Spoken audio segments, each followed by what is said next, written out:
Hi everyone, thanks so much for following the Meet Me for Coffee podcast on the road. We are back at it again, creating more special edition content here at the Trimble Insight 2025 conference in New Orleans, Louisiana.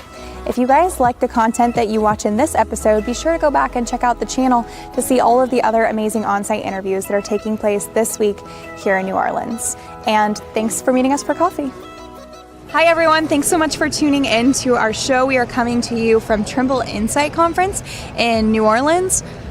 So I've heard it said New Orleans, Nolans, New Orleans. How do you say it? New Orleans. There you go, something. This is my first time I've ever been in the city, so I'm trying to I haven't been, it's been 14 years since I've been here. And the city is rebuilt. It's awesome. I love this place. Oh, yeah. That would have been around the time of Katrina, right? Oh, yeah. 14 years ago? Yeah. Wow. I never had come before, so I don't have a good baseline to measure that against. Well, Mark, thank you for being here with me. Excited to have you on the show. Would you mind introducing yourself a little better for anyone who's listening that doesn't know you yet? Sure. So, Samantha, thanks for having me. Absolutely. Big fan of your show. It's great that Reliance Partners can contribute to all your efforts. I think you're doing some great stuff and getting content into the hands of people that need it that don't know how to get some of this stuff. Sure. So thanks for having me. My name is Mark Vickers. I'm the Executive Vice President and Head of International Logistics. I think that's what they call me. Okay. At Reliance Partners with a specialty in cross-border in Mexico. Okay. So just real quick, how do you get into cross-border Mexico and insurance? How did you stumble into that career path? Sure. So I started my career off at Total Quality Logistics out of Cincinnati. And, when you work there or any large brokerage, you're trying to figure out some kind of angle. Yeah. And, hey, where can I find some margin? Where can I bring some additional value to clients that all my other competitors really wouldn't spend the time in figuring out? Sure. And a lot of my clients, while in freight brokerage, were in the food and beverage industry, automotive, electronic, aerospace industries, and these groups where I was handling a lot of their expedited U.S. freight and a lot of their inbound, outbound Laredo freight, they were like, hey, Mark, you're doing a great job. Can you handle Mexico? And I'm like, oh, I would absolutely like to do this. And then I would call my chief legal officer, and he's like, we don't do that. And I'm like, well, why don't we do it? We should. Everybody's asking for it, and we got to figure it out. Yeah. And to really service these accounts. And that was when? What year was that, this roughly? Was 2008 to 2014, right around there. It's always just interesting to get a baseline to hear when the mood kind of shifted around Mexico, right? So, sure, okay. Sorry to interrupt. No, so the mood at that time was we don't do Mexico. Yeah. And I felt like I needed to figure it out. Yeah. I felt like, hey, we can better service our clients, and I'm going to be doing something that all my competitors aren't doing. I want to be able to respond to that kind of stuff. But my chief legal officer came to me and were like, hey, Mark, make them sign this waiver of liability in Mexico. And I'm like, well, that doesn't feel like the best customer service on the planet. Hey, I'll handle your $250,000 worth of auto parts in Mexico, but I'm not responsible for it at all. Yeah. And in the U.S., it's just the polar opposite, where in the U.S., it's more like we are wholly responsible for this cargo, and we have proper insurance for that. So that was one piece I had to overcome, was the cargo liability piece, and then also they were asking for a visibility solution. And they also wanted us to vet the carriers in Mexico. So there were really three things that I had to figure out to get into this space, and I actually was not able to accomplish that while I was at TQL. So I ended up starting a company while I was at Macro Point. So at Macro Point, I was able to really figure out the visibility piece. And for cross-border, during that whole process of a transload, and in Mexico, we were able to provide shippers with a real-time visibility solution in Mexico. And then while I was there, I started a company kind of at night and got my insurance license called Borderless Coverage to provide really logistics companies, so TQL, C.H. Robinson, Coyote, and all of their competitors, with access to an all-risk, shipper's interest, cross-border cargo insurance solution that they could purchase on a per load or per shipper basis. Okay. And I needed that. And then kind of Schneider and Coyote called me, and they're like, oh yeah, we could use this. Yeah. And they won a few large bodies of work, and then we kind of I got in the news a little bit. And then I got a call from these guys at Reliance Partners, and I'm like, I don't want to sell my company. I'm just getting into this thing. And I only have a few big accounts. I'm excited about this. This is where my passion is. Like I spent a lot of time figuring this out. Yeah. And we got it off the ground, and then before I even worked full time in borderless coverage, I went and met these guys at Reliance Partners. I'm like, oh my gosh, these are freight people. These aren't just like insurance people that don't know anything about logistics. They are so similar. You had an ArcBest background. Yeah. My guys were at Access America. They sold that to Coyote, and then Coyote sold to UPS. And I'm like, all right, I can live in here. And we merged, and it's been an awesome thing. So I'm just continuing to scale that piece with a big time passion on optimizing cross-border trade with risk management. Well, it's very timely because we're seeing a lot of traction now in that space. And it's like you got ahead of it when it was kind of cool, but now it's like the hot topic is Mexico-U.S. cross-border. So if you don't mind, before we jump into some more, I'm going to try my hand at some more risk legal type insurance questions for you there. Sure. But I'd love to just know, because you guys have the vantage point of working with so many of the actual providers that are touching and moving freight. What are you seeing from a market update? If we take a 100-foot step back, what are we looking at in Mexico cross-border trade right now? What's been going on? Sure. So if you're not in the cross-border space, if you're not in Mexico right now, you're late. Yeah. All of the companies, all of the logistics companies that aren't servicing in Mexico right now, they're losing a lot of their U.S. freight because they can't compete. They don't have enough offerings. Companies need to figure out Mexico. They need to figure it out yesterday. Yeah. Because I just looked at my calendar. I'm like, USMCA, which replaced NAFTA. NAFTA, that was the drawing board. That was the foundation between trade between Canada, the United States, and Mexico. And USMCA replaced NAFTA about 5 years ago. And that is getting renegotiated right now. And July 1st will be USMCA 2.0, which I believe is going to foster better relationships between the United States and Mexico. So right when that happened, right when USMCA was implemented, at the same time, there was COVID. There was the U.S.-China trade war. And all of those items kind of was just like a tidal wave of hellacious turbulence. Yeah. And companies that were historically manufacturing in China, they're like, hey, we should really consider moving our manufacturing from China to Mexico. But kind of as a crawl, walk, run approach, they didn't move all of their manufacturing to Mexico right away. Usually they already had some presence in Mexico, but they're like, let's build on that and let's start distributing more. So that Port of Los Angeles at the time during COVID, that was the news. Yeah. And every single person's household, whether you're in supply chain or not, everyone was like, shoot, we're not going to be able to get stuff. And it was because there's 110 ships sitting in the Port of LA right now. You got it, even now. And it was really, really terrible during COVID. So one of the ways to mitigate that congestion was to bring that freight from China through the port of Manzanillo by Guadalajara, and then truck it from Guadalajara up to the Laredo, and then hit the United States market from that.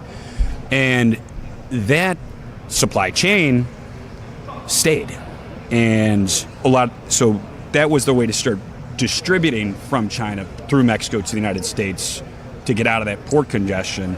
But then that lane continued, and then manufacturing increased in Mexico, and U.S. freight brokerages, U.S. motor carriers were like, okay, this is new. And it's also, they were accustomed to getting a certain level of global cargo coverage from China to the United States, and those global policies was covering that freight from the moment of pickup until final delivery. And then not until did these logistics companies and shippers started to get massive claims. So shipment would be valued at, say it's Foxconn or Jabil Circuits, and that shipment's valued at $750,000 and bringing it from Guadalajara to Alabama.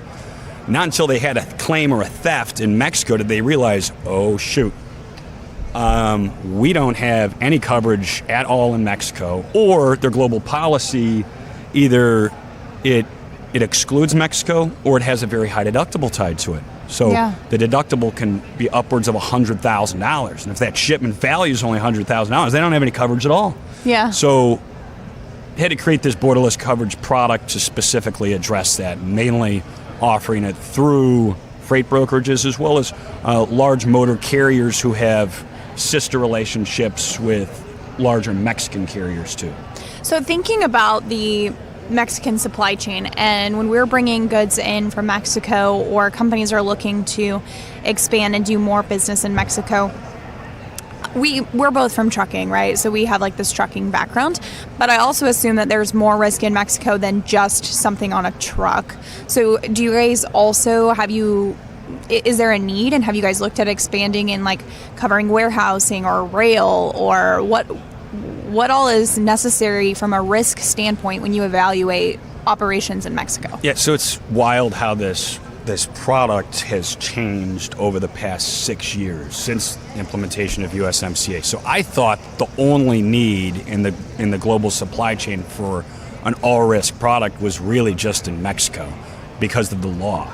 So the Mexican law has got this really strange equation that so carrier liability in Mexico used to be based on an odd equation that was related to the minimum wage, and it was strange. Yeah. So now they've changed, and it's actually a little bit stranger. So there's a new unit of measurement called a UMA, and that amount is multiplied against the tonnage that is on a truck or a train or on a plane. And that unit of measurement, it ends up equating to about $90 per ton. So on an average shipment moving between the United States and Mexico is about 40,000 pounds. So 20,000 pounds, so 20,000 tons. So that's so 20 times 90, that's roughly $1,800. So that's what I've heard. Yeah. So that's really low numbers. That's all that carrier's on the hook for is $1,800 in Mexico. That shipment could be valued at $100,000 or $2 million, and it doesn't matter. And that law is rarely enforced. So if you're a shipper or you're a broker and you're expanding into Mexico and you don't know that, you better figure it out. Yeah. So you asked about all of the different modes and all of the different needs and all of the different commodities. So my product originally just addressed Mexico and only on truck, because most of the freight between the United States and Mexico is moved by truck through the port of Laredo. And that amount is increasing like crazy. But there's also a huge need for the same coverage in rail. So we're working with a lot of the large rail providers and the logistics companies that are that hold the contracts, that are buying capacity from the IMCs. Right. And so that they're buying that space, and those logistics companies need an all-risk coverage solution. And we're starting to see a lot of those intermodal providers actually offer a certain level of cargo insurance. Not all risk, not the full value, but it should be a full value product. But the product is now addressing multi-modes up to $2 million per shipment across all commodities. And so as people are expanding, I'm thinking more like, brokers or fleets wanting to do more with Mexico. What are some things that you think they need to evaluate prior to starting? Like what do they need to know about the risk in the space and how to make sure they're properly set up? I had an interesting conversation about insurance on my podcast this year, and one of the things that got brought up was that a lot of people work with like an insurance broker, and they think they're covered, and then something unfortunate comes up and they find out that they're not. So what are the questions that people need to be asking when they're working with you guys or someone on their cross-border, their Mexico insurance? What do they need to be considering? And unfortunately, most insurance brokers also don't know that there is a product out there that can solve this. Yeah. But a lot of, billion-dollar freight brokers in the United States that are expanding into Mexico, they hire someone that has some experience. Yeah. And that's a good place to start, but you can really just start with some basic blocking and tackling. And what I'm telling groups to really look at are, what is your cross-border risk management strategy before you move your first load into Mexico? That should be written down. The whole team should understand it. There should be on-site training. Like, everybody should just get this. It should be part of the sales process. Like an agent working at freight brokerage shouldn't be allowed to service Mexico until they understand their company's cross-border risk management strategy. And the first piece should be, what is the company's stance on cargo liability in Mexico? And historically, it's always been, sign this waiver of liability, which I feel is terrible customer service. So I feel like you need to shine a spotlight on that problem. And if you've been working with a large U.S.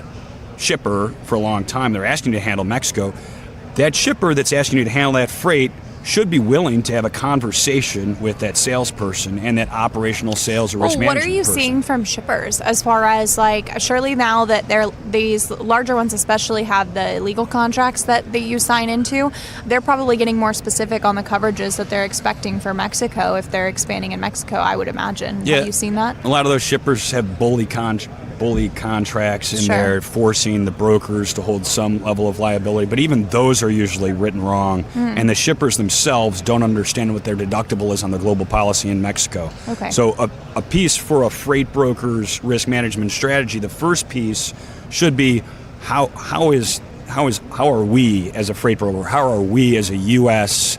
carrier handling cargo liability? And it should shine a spotlight on, this is the law in Mexico, and we have a solution for it. So, you should get an all-risk cargo insurance solution in Mexico. Here's a quote. If you like it, check this box. If you don't like it, here is our waiver of liability. So if you're a freight broker and you have a shipper contract, and that shipper signs something that says, we don't want the coverage, but you offered it to us, that's pretty darn good ammo when there's a theft or when something happens in Mexico. So I feel like that should be the first stance, and everybody should really understand that if they're doing business in Mexico. The second piece is, are you just going to post up a load on like a cross-border load board, or are you just going to, how are you going to get that load covered? How are you going to make sure that Mexican carrier isn't related to the cartel? Right.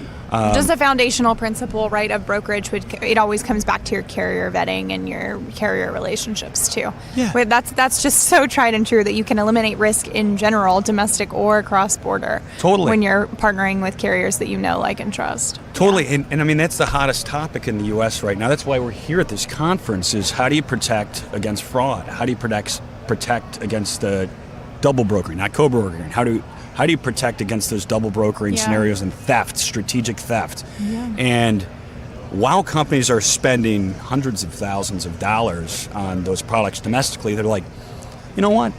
Let's just wing it in Mexico. Yeah. And it's like, what? So these groups. So also in Mexico, there's not the federal motor carrier. Sure. FMS. Yeah. Like there just isn't. There isn't any database or governmental influence on carriers. There's no information about them. They just have to have a tax ID set up and an LLC, and if they've got that, they're ready to roll. And there is just now some new products coming out that have vetted Mexican carriers. So I really don't think that a U.S. freight broker should be in Mexico unless they're working with a pre-vetted carrier network. And there's a new group called Confianza that was started by Carlos Sesma. He's a lawyer out of Monterrey. He was hired by Pepsi, and Pepsi called him and said, hey, Carlos, we've been doing business with all these Mexican companies. We have no idea really who they are. Can you vet them against these 18 criterion? And they did the hard work to manually vet about 50 carriers. And then he formed a relationship with Alfredo Lozano, who is the owner of LIS, L-I-S. It's the largest intra-Mexico TMS. Okay. And they formed a partnership, and they kind of created a single pane of glass for Pepsi to log in to see all of their different Mexican carriers and how they are following these different criteria. Sure. And now Pepsi is now they've got the gold standard for cross-border carrier vetting. But to start that, they actually had to go get like a lawyer physically there to go look into these companies. Yes. And that just shows the gap, I guess, Yes. that exists, right? Yep. Yeah. And really the first group to do that. Yeah. And Carlos partnered with Alfredo. Alfredo said, hey, I've got 400 carriers in my network, and all of those carriers have started to get Confianza vetted. So I really want all freight brokers to use this network of pre-vetted carriers and to see in real time if these carriers are legitimate or not. And also, something no one is paying attention to is Trump. I mean, he designated these Mexican cartels as foreign terrorist organizations. And if a U.S. freight broker is doing business with one of these, knowingly doing business with these, and what is material support for a foreign terrorist organization? If you look at the defined so what's the definition of material support? Logistics and transportation is in there. Yeah. So if you are tendering freight to a Mexican carrier, and I mean you could go to jail for 20 years right now. So, yeah, definitely constant curveballs right now, and that just goes with a lot of there's been a lot of policy change. There's going to continue to be policy change right now with our trade relations with Mexico, and the Mexican government as well too. They're trying to at least, we've seen some progress with them wanting to better support the cross-border trade and logistics infrastructure. So I would really just imagine that for the next 5 years, maybe longer, we're going to kind of be in this constant period of new changes and things that we need to be aware of when it comes to cross-border. So definitely a time where I would want a lawyer or someone who specializes in risk on my side if I'm participating. Well, my dad's a lawyer. I'm not a lawyer. I'm an insurance guy now for logistics. But Claudia Sheinbaum, the president of Mexico, has been doing an unbelievable job in negotiating with Trump and doing so with a smile somehow. Yeah. She also started Operation Balam, which is fighting against criminal organizations and protecting the highways. It's kind of just scratching the surface of what really needs to be done. But if you're an investor looking to expand in Mexico or invest in tech companies who are optimizing cross-border trade or invest in companies that are helping companies mitigate risk in Mexico, it's a good time to look at it. But these groups really aren't protected by much. Sure. And you just got to watch out for all of it. Yeah. Well, I have one last question for you, and then we're running out of time here today. But if you could just give one piece of advice to someone, let's say a broker or a carrier, someone who wants to participate more in this cross-border trade, what would that piece of advice be? Sure. I would say for that brokerage and their risk management department to become experts on cargo liability and adopt the stance that they should offer an all-risk insurance product in Mexico, accompanied with a waiver of liability if they deny that coverage. And then also, you got to have a strategy for vetting your carriers in Mexico, and that product that Carlos and Alfredo created called Confianza is now required. So really, you can take a couple of small steps and adopt those, and that's your risk management strategy. And then once you have that, if anybody in your company wants to handle Mexico, they've got to follow this. It needs to be right in front of them. Yeah. I think if the whole industry adopts that, it's going to be a lot better for cross-border trade. And right now, it's just going to increase. And every company out there should be in Mexico right now. And to get access to the freight, all they have to do is ask for it. It's there. Yeah. And if anybody has questions or heard something that was interesting and they want to be able to get in touch with you or follow up, what's the best way to connect with you? Sure. They can just reach out to me directly. I'm pretty accessible. All right. On LinkedIn, is that a good platform? LinkedIn's choice? great. Yeah. Email. Maybe not my cell phone quite as much anymore. Yeah, it's right. okay. That one's tough. Everyone has our cell phone numbers these days. Well, thank you so much for coming on the show. I appreciate it. Was this your first time at Trimble Insight, or have you come before? Yeah, I haven't been here before, Okay. but I'm glad it's in New Orleans. Yeah. It's wow. We've got some great companies here today. I'm excited to be here and check it out. Awesome. Well, thanks for making the Meet Me for Coffee podcast a part of your time here. Thanks a lot, Samantha. You're doing a great job. Thank you. Thanks for meeting us for coffee today. If you enjoyed the show, be sure to check out our channels and subscribe. It would also mean a lot if you could leave us a rating or a review. If you're listening on LinkedIn, feel free to drop your thoughts or your questions in the comment section, and we'd be happy to get back to you. Thanks again.